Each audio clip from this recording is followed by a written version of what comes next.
بسم اللہ الرحمن الرحیم۔ السلام علیکم ورحمۃ اللہ وبرکاتہ۔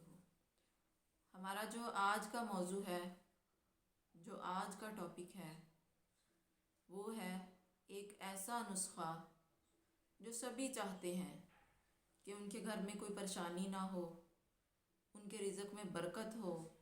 سب کا مسئلہ ہے، سبھی چاہتے ہیں کہ مشکلات کا حل ہو، کچھ ایسا ہو کہ ہماری مشکلیں آسان ہوں۔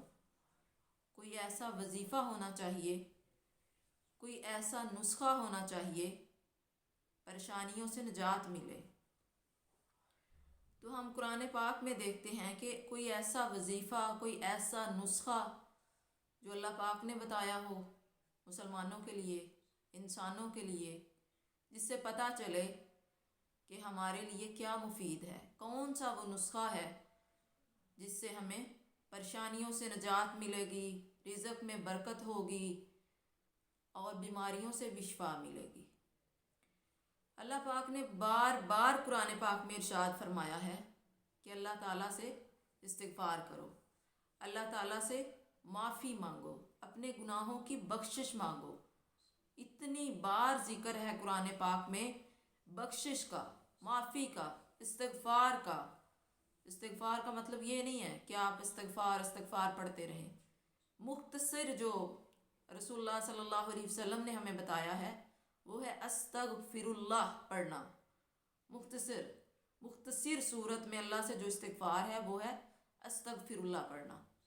اور ہم احادیث میں دیکھیں تو رسول اللہ صلی اللہ علیہ وسلم جو کہ گناہوں سے پاک ہستی تھے، جو کہ سید الانبیاء ہیں، جو کہ رسولوں کے سردار ہیں، جو کہ اللہ کے محبوب ہیں، تو وہ کیا کہتے ہیں کہ سب سے زیادہ نیک انسان اس کائنات کا، سب سے پیارا شخص اللہ تعالیٰ کا، وہ کتنی بار استغفار کرتا ہے۔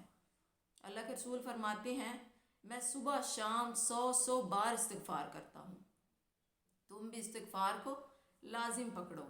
ایک اور حدیث میں ہے اللہ کے رسول فرماتے ہیں کہ استغفار کو لازم پکڑو، اللہ سے بخشش مانگتے رہو گناہوں کی، تو تم دیکھو گے تمہارے رزق میں برکت ہوگی، تمہاری مشکلیں آسان ہوں گی، اور رزق وہاں سے آئے گا تمہیں گمان بھی نہیں ہوگا، پتہ ہی نہیں چلے گا کہ یہ کس طرح سے ہو گیا، کیونکہ اللہ تعالیٰ آسانیاں پیدا کر دیتا ہے۔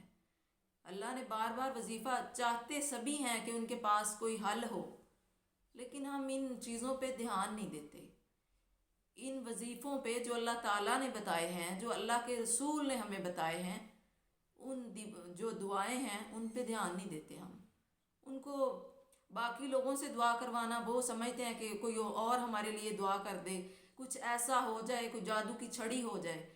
لیکن آپ صبح شام استغفر اللہ پڑھتے رہیں، کثرت سے پڑھتے رہیں، تو آپ دیکھیں گے کہ آپ کے حالات کس طرح بدلتے ہیں، آپ کی پریشانیاں کس طرح ختم ہوتی ہیں، آپ کو پریشانیوں سے نجات کس طرح ملتی ہے، آپ کے رزق میں برکت کس طرح سے ہوتی ہے۔ اب اللہ کے رسول صلی اللہ علیہ وسلم کا یہ فرمان ہے کہ تم دیکھو گے تمہیں وہاں سے رزق ملے گا جہاں سے تمہیں گمان بھی نہیں ہوگا، تمہیں خیال ہی نہیں ہوگا، لیکن اللہ تمہیں رزق پہنچا دے گا۔ تمہیں اللہ بیٹے عطا کرے گا۔ اللہ تعالیٰ نے تو یہاں تک کہہ دیا کہ استغفار کو لازم پکڑو، استغفار کرو کہ آسمان سے بارشیں برساؤں گا، تمہیں بیٹے عطا کروں گا، رزق عطا کروں گا۔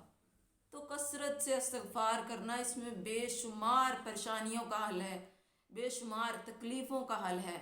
اللہ تعالیٰ ہمیں کثرت سے استغفار کرنے کی توفیق عطا فرمائے۔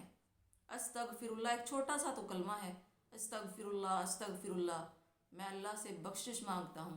اس کے بے شمار فضائل ہیں، یہ تو المختصر بیان کیے ہیں۔ ایک یہ بھی ہے کہ اگر ہم استغفار کرتے رہتے ہیں تو ہمارے دل کی سیاہی دور ہوتی رہتی ہے، جو گناہوں کی وجہ سے آلودہ ہو جاتا ہے، گناہوں کی وجہ سے ہمارا دل کالا ہو جاتا ہے۔ جب ہم استغفار کرتے ہیں، اللہ سے بخشش مانگتے ہیں، اللہ سے گناہوں کی معافی مانگتے رہتے ہیں، تو ہمارے دل نیکیوں کی طرف راغب ہوتے ہیں۔ تب ہمارا دل بھی کر رہا ہوتا ہے کہ ہم کوئی اچھا کام کریں، ہم نمازیں پڑھیں، ہم تلاوتیں کریں، تب دل کرتا ہے۔ تو استغفار کو لازم پکڑیں۔ ہمیشہ ایک چھوٹا سا کلمہ ہے، جب بھی آپ فارغ وقت میں ہوں یہ پڑھتے رہیں۔ اللہ سے دعا ہے اللہ ہم سب کو عمل کی توفیق عطا فرمائے، اللہ ہمیں کثرت سے استغفار کرنے کی توفیق عطا فرمائے۔ آمین۔ وآخر دعوانا ان الحمد للہ رب العالمین۔